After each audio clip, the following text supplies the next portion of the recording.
Assalomu alaykum qadrli ko'rman do'stlar. Nadir kitob va yetakchisi bir kitob bir alam programmasi davomli huzuringizda bo'ladi. Sizningcha e'tirof qilingan ijtimoiy axloq bilan kishilik hissiyat erkinligi o'rtasidagi ziddiyatni kelishtirib bo'ladi. Sizningcha obyektiv ijtimoiy reallik bilan kishilik g'oya o'rtasida ziddiyat ko'rilganda va bu ziddiyat kuchayganda shaxsning chiqish nuqtasi qayerda bo'ladi? Mana bu Rossiyaning 19-asrdagi dаңlıq yozuvchisi Lev Tolstoy afandining Anna Karenina romani orqali bizga qoldirgan savollardir. Tövəndə mən bugünkü söhbətimizdə iştirak qilgan ikki aziz mehmonlarni ko'raman do'stlar, tanıştırıb o'tay. Şinjan Xalq Nəşriyatıning oliy muharriri, tanılğan ədəbi tərcüman Rahman Mahmud aka. Şinjan Uyğur Avtonom rayonluq Yazğıçılar Cəmiyyətidən dövlət birinci dərəcəlik yazğıçı Alimcan İsmail aka.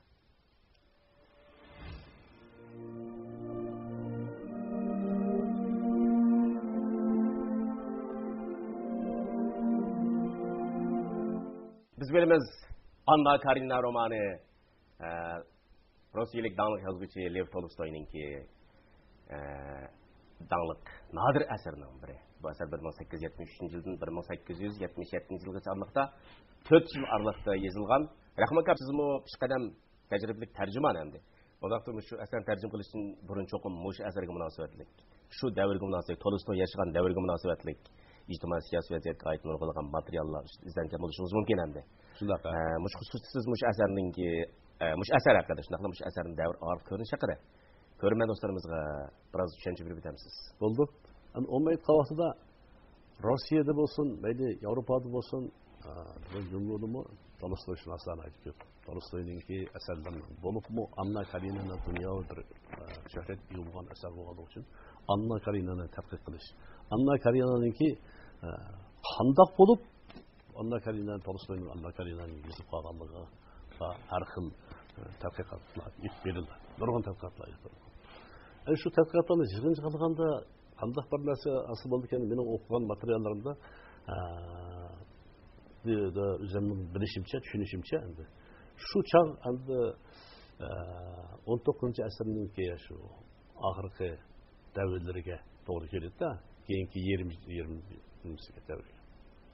Shu chaqda Rossiyaniki patriarxallik, feodallik tuzumi, Yevropaninki kapitalizm tuzumi tarafidan qattiq zarba uchrayotgan. G'arbning kapitalizmi iqimi Rossiyaga iqib kirishga boshlagan. Buning bilan Rossiya iqtisodiy, siyosiy va ijtimoiy jihatlarda qattiq davolashga duch kelgan shunday bir davr. Bu davrda endi Rossiyaniki har bir qatlamlar, bu inson, Rossiyada yashayotgan odamlar hammasida bir xil tingirqash paydo bo'lgan. Uning ustiga endi ular feodallik bir davrda yashayotganligi uchun kapitalizmninki, bu G'arb kapitalizmning madaniyati ularga yengillik tuyulgan. Ondan keyin bu feodallik tuzumi aslidagi ishlab chiqarish kuchlarininki taraqqiyotigi bular qattiq ta'sir qilgan. Shuning bilan ular qolmasdan yana Rossiyadagi oilalarga G'arbning madaniyati, G'arbning urf-odatlari buni singib kirishga boshlagan. Bu oxir bir nima paydo bo'lgan desa, bular bekir holat ichida yashayotgan bir xalq bo'lgani uchun bu G'arbning bir erkin fikrlik shunday bir turmushi bularga o'sib kirgandan keyin bular bu bekir holatdan chiqib aniq yuzlangan vaqtida av tuzumni bular, av madaniyatni bularlar tez qabul qilgan. Bu tez qabul qilgandan keyin nima bo'ldi? Oilada har xil ziddiyatlar, har xil masalalar, har xil fojialar ko'rinishga boshlagan. Bunda ahvollar bag'an sur ko'paygan. Endi shu Lev Tolstoy mana shunday bir vaziyatga, shunday bir holatga duch kelgan. Bu holatlarninki, bu ziddiyatlarninki qayerdan boshlanib, oxir qayerga chiqilganligini hech kim buni faraz qilmaydi. Lev Tolstoyning ham shunday. Shunchalik ko'p ziddiyatlarning ichida Lev Tolstoyning birinchi diqqat qilgan narsasi nima desangiz, oilasi. Tolstoyning o'zi aytgandek, bu oiladagi ziddiyatning, oiladagi majralarning, oilalardagi vayronchiliklarning, ayollarningki taqdirining intayin ichilishi bo'layotganligining hammasining yig'indisi hozirgi jamiyatga eng bir cho'ng masala bo'lib qoldi degan shu bir so'zini ma'nosini aytgan vaqtida demakchi Tolstoy bu eserini yazganda aşındaq bir maqsadni ko'z tutib bir yazgan. Anda kendi romanının başında Lev Tolstoy, "Bəxtlik ailənin həmmisi oxşaş, bəxtsiz ailə öz aldığı bəxtsiz" deb yazdı demdi. Bu özgürüş kişilərə ailəyə bevasitə təsir qıldı. Nima anna nima için öyle oladı? Bu anna yani öyle kayıt kesmemdi. Kariyerinin bile yani yaşsızma. Hani boşu tema ödül boladı da. Doğru, endi muşu məsələ arqalıq yəni avtor özününki bir cəmiyyətə olan bir intilishlərini. Şu mezgillik, yani 19. asrın keyingi yarımidagi bir xil jiddiy vaziyatni ijtimoiy siyosiy davolg'ish turib atgan, siz baydab atgan g'arib kapitalizm bilan Çar Rusiya davridagi shu bir patriarxalik tuzum o'tirishga bir ziddiyat. Avtorning buni tutgan pozitsiyalari endikisi. Andan keyin kishilarningki shu qalb sadolarining hammini siz degandek shu personajlar orqali bizga topshirib bergan bo'lsa kerak. Shunday bo'lgan chaqda biz bilamiz endi Rossiya adabiyotininki Uyg'ur adabiyotiga ko'rsatgan ta'siri to'liq zo'r.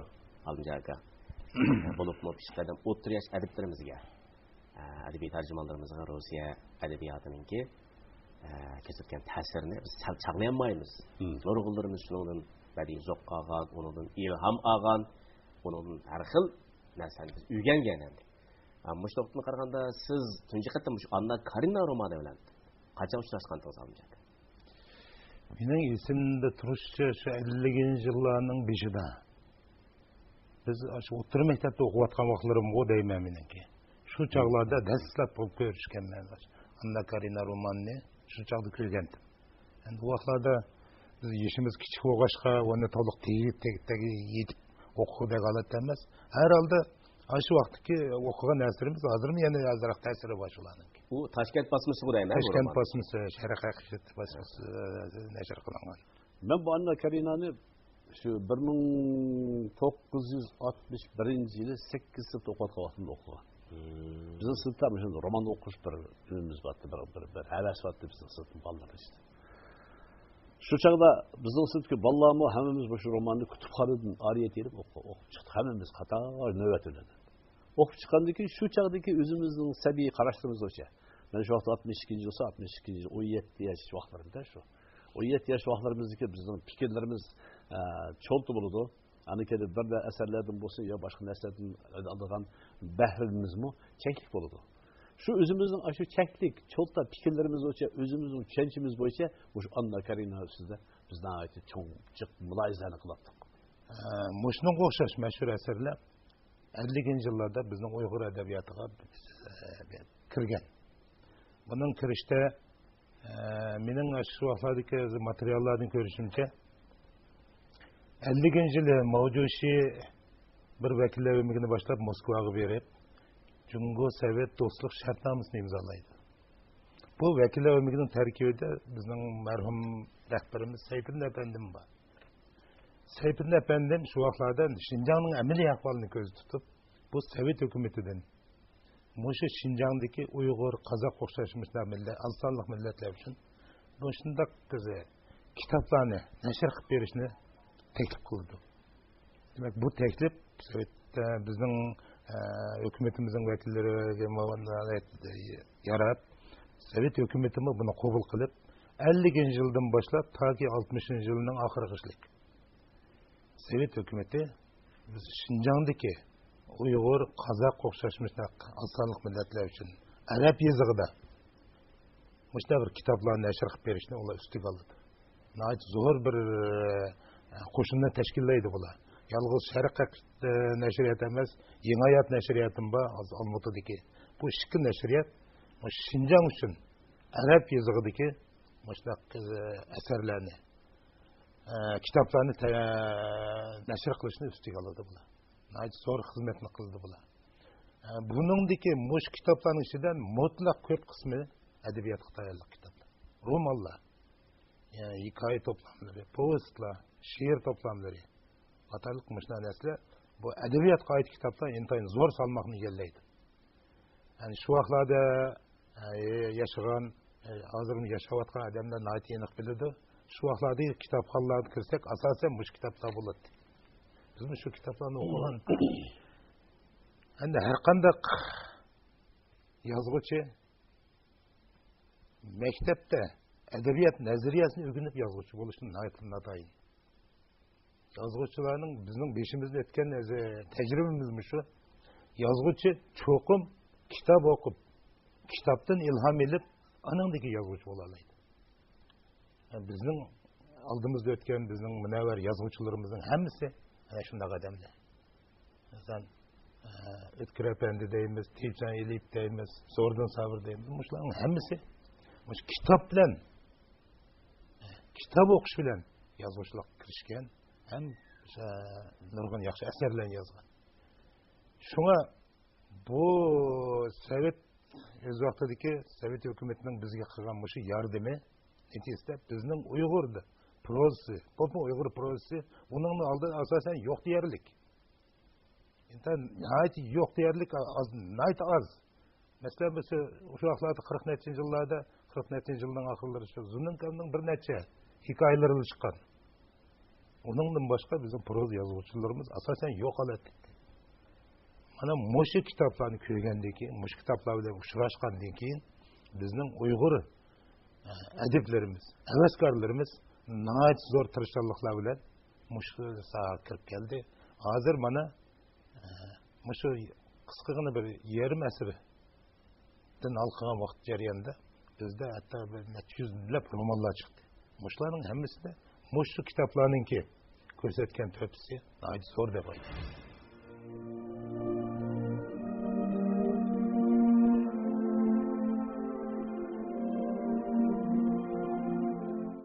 Ondaqda Rahmanka har qanday bir tarjiman o'zi tarjima qilayotgan şu əsərninki til işletiş cəhətli xaslıqları, til muhiti, bayan uslubi, bayan əndisi qatarlıqlarını tərcüm qilish davamında da təbii rəvişdə his qilib ketərləydiğanlığı ayırıq. Onda müşahdiki sizдің təəssüratlarınızı anlap baxsaq olamdı. Endi men nurgun əsərlərini tərcüm qildim. Muşu əsərlərinin içində mənə tili ən təsir qilgan əsər muşu Anna Karenina. Endi bir əsər, ədəbi əsər özünün tili bilan bir ədəbi əsər bola. O tilinin güzelliğinden ayrılığında o eser her kança yaşı olsun, her kança onun fəaliyyətləri olsun. Onun ilgili sürgən ideyisi her kança ilgar olsun. Ama o tilde kemtillik olurken o eserin kıymeti yerim esidikidek geçmiş. Bana anda Lev Tolstoy'un bu Anna Karenina romanıdaki en köp təsir qilgəni Anna'nın ki obrazı verilgen tasvirler. Bu Lev Tolstoy asasen neme dese özünün bayan tilidir mi Anna'ga şundaq yaxşı tasvirleydi bana. Anna'nın etraftaki personajlarını. Anna hani tangdarsız bir güzel boğaldığı için bununla ait kızı. Bunu bir köygen adam şu içeri geldi. Kızıqıdı bunu. Bunu yaxşı görüp aldı Anna. Anna'nın yaxşı görüp kılış, bunu yaxşı bunun ki şu çırayı, taşkı görünüşü, onun ki latafeti. Bu da emez. Hem bunun içki güzelliği. İçki güzelliği. Bunun Anna'nın taşkı güzelliğinden içki güzelliği bir devirde, bir sızıqda mağlu. Şu tasvirle Anna'nın dünya edebiyatıdaki güzel nazınlarının tanrısız hem misilsiz bir obraz aydadır.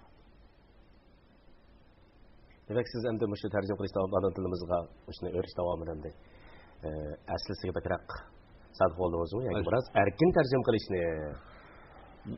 Yani benimki anda tercümedeki asasen benim uslubum ne dese erkinlik tercih kılış. Eğer aslisiga esli olsanız, yani bu Anna Karenina tercümeden tercih kıldık. Tercümeden tercih kıldık da biz. Yani bununki bu tercih kılış yanında hansıcılığı bunun bazı yerlerde ilgisi beslikte, tillerde biraz özgürlük oldu. Ama lakin Mao Anna Karena'nın ki hazır tercümesi bunu Savuyi degen adam tercüm kılgan. Savuyin degen adam. Bu adamlar bu tercüman. Hem bu Tolstoy şunas. Tolstoy'un bütün eserlerini bu adam tercüm çıktı. Huruşvetliş, Teriliş, Anna Karenina, anındaki başka povesti hikayeleri bu adam. Hemmisini bu Savuyin degen adam tercüm kılgan. Şunlaşka bu adamın ki til alaydılığı gövdelik. Bu adamın tilimin ait yaxşı, tercüme tilimin ait yaxşı. Endi men muşunu asasen tercüme kıldığım için men şu Tolstoy'un ki bu adamın şu davat kılyas tercümesi Tolstoy'un aynen tasvirleri düşündüm ben mesela.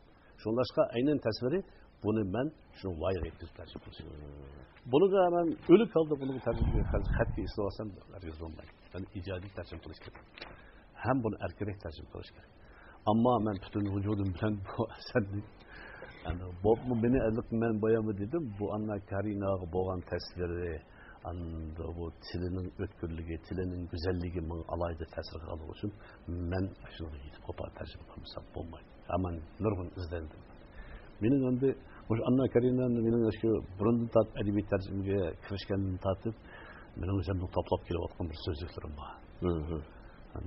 Ayrım sözlükler, cümleler, her xil tasvirler, gözlere bergen tasvir, şu beden kuruluş bergen tasvir, ağız, burun, çaş, bergen tabiat tasvirleri, en güzel tasvirlerin bir yüz olan bir hatırlayan bir adetim var. Şu hatıremde iki xitim kendi okup Türk çıktım şunu. Anladın muşun tasvirlerde bir cümleni tercüme bolgandan keyin muşunun şu seviyeye yetmedi mi bunu qaytib ko'rib chiqaman. Yetmese yine o'zgartdim. Şerde o'zgartdim. Anladın bunu tercüme bolgandan keyin asarning bir tomoni yo'misi yerimini tercüme bo'lib tashlab qo'yib, anladın oxirida bunu qaytib ko'rib chiqaman. Yana qaytib ko'rib tahlillab chiqaman. Yani bunu süzümende men bunu. Çünkü neymiş ki desiniz bu eser burun bir kıtım tercüme kılıngan bu eser. Bu adamların kallısı bu burun bir kıtım tercüme kılıngan bu eser degen narsa bağın. Çoğunların kallısı. Yaşlar bunu bilmeydi. Çoğunların kallısı. Yani bunların kallısı da Rahman Mahmut belki bu şu konu eser nuskısını paydalangan buluşu mümkün. Yalnız konu nuskısını da özgertip bir ançimiçe çıkargan buluşu mümkün. Dedi hukumunu payda olmaydı degen olmaydı.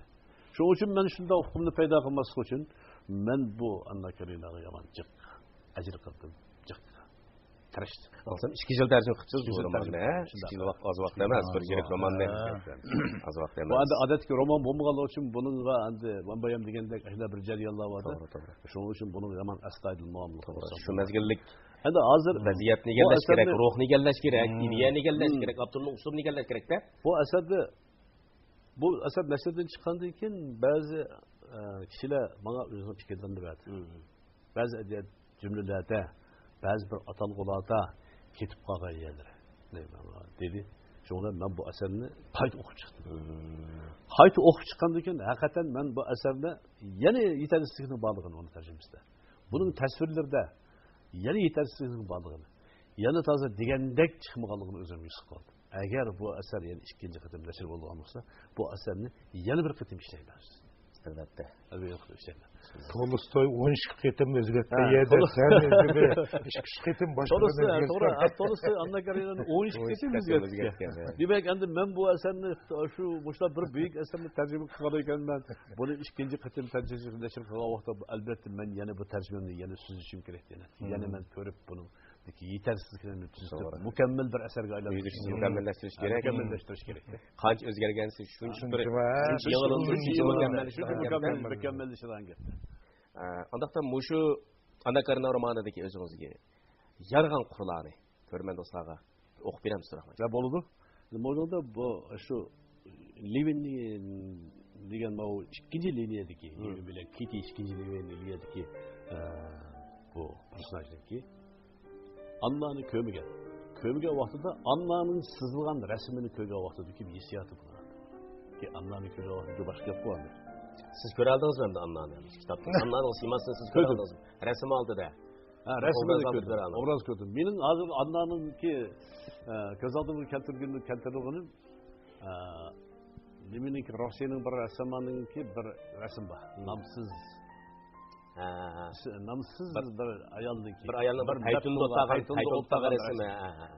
Men aşu Anna'nın bütün portretini aşu ayol dikledim. O ayolni şunday güzel çizgan. Şu resimni ko'rsam men, bu resim mening o'zimda bor.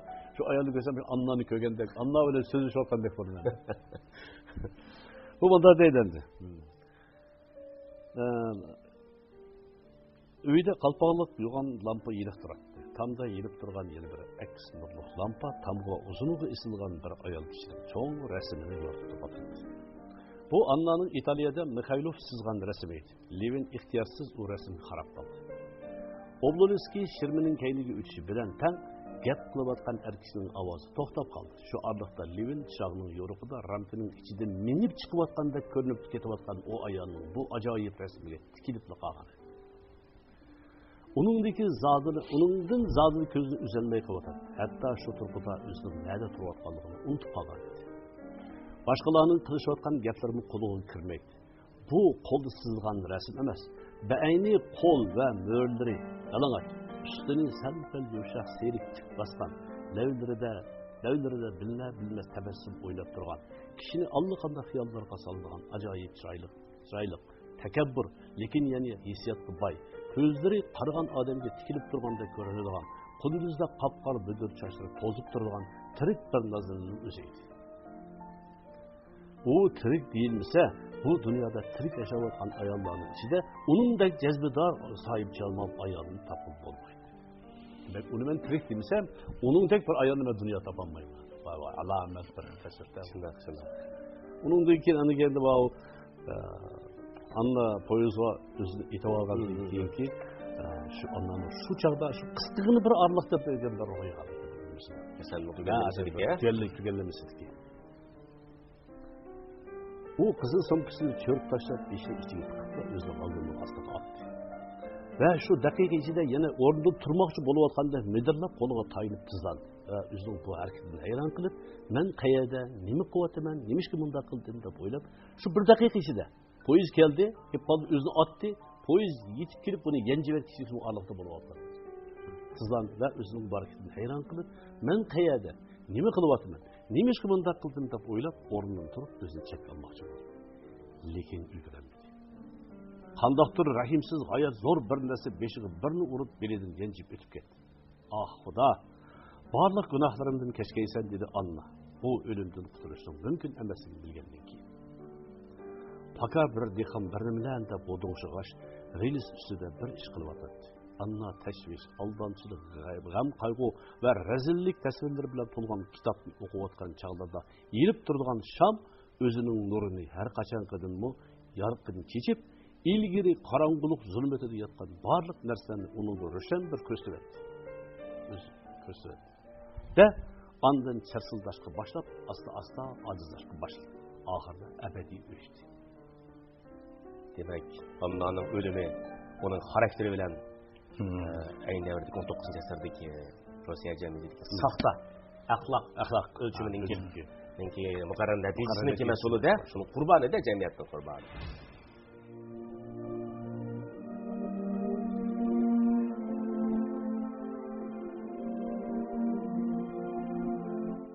Amcakam sizin aldığınız Rahman Kam'daki özü tushunib turib tilg'agan qurlarni. Sizin bir yozuvchamdi.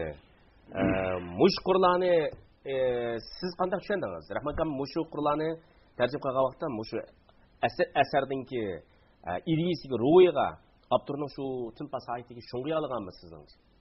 Menimcha shu darajaga borgan deb tushunaman men. Chunki mush qurlarni bayatni o'qigan narsani anlagandan keyin benim göz aldığımda derhal şu narsanın hepsi gövdelendi.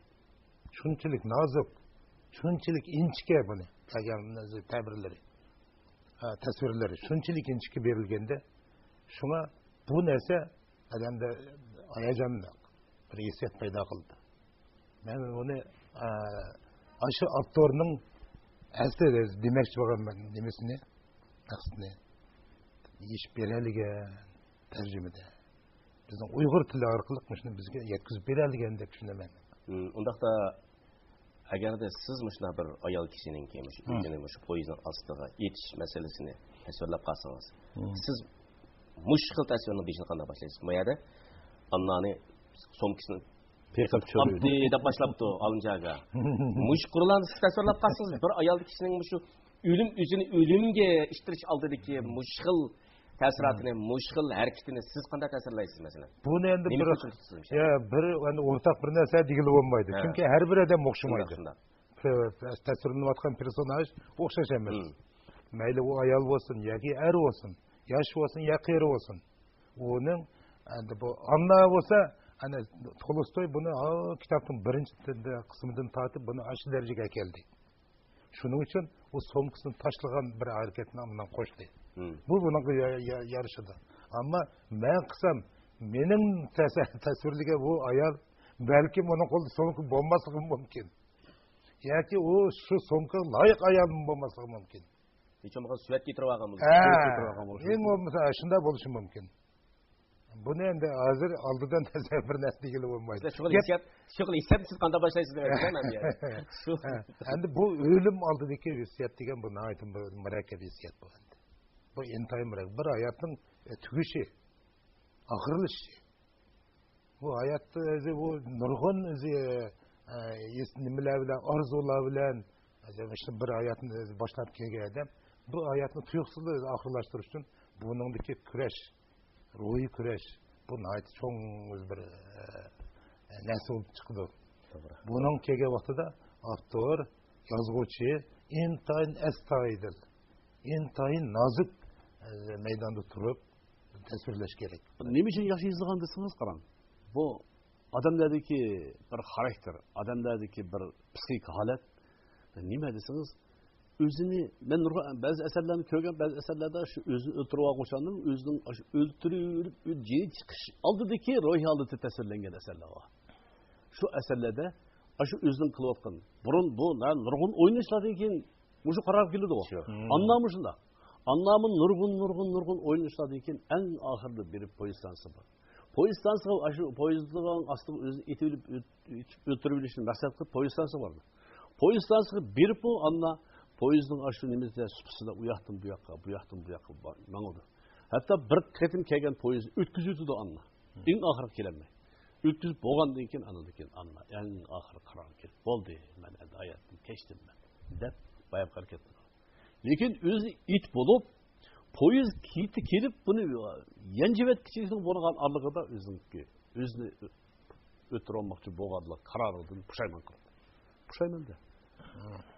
Tirishib o'rnidan qopdi deydi. O'rnidan qopib bo'ldi-yu, lekin ilg'aramadi. Esa Tolstoyning kimi shu uslubmi shu yerda? Hali dialektikasini Müşahede mana sekund ko'zni yumib ko'zni yumib ochqish arliqda bo'ladigan bo'lmoqchi bo'lgan mushkil fojiani mushtiragini o'zi kitob o'qigan vaqtida davomli shamni yondirib qo'yib, shamning yo'rig'ida o'qiydi ekanda bu. Anna Karina. Herkes o başkalık nima öyle okumaydı. Bir tal şambalarını koydu. Şamның şu safasının bir şeylerge yumuk koyup, başka şamlarını üçürüp ötüp, karan kılıp, öyle bu şamның yolu okuyor. Dikkat çıkmaydı. En ahırda, demek ki, aşı şam, yerip duruvatkan şam etti deydi. Üç meydan şam etti. En ahırda, sırsıldak, öçtü, ebedi öçtü.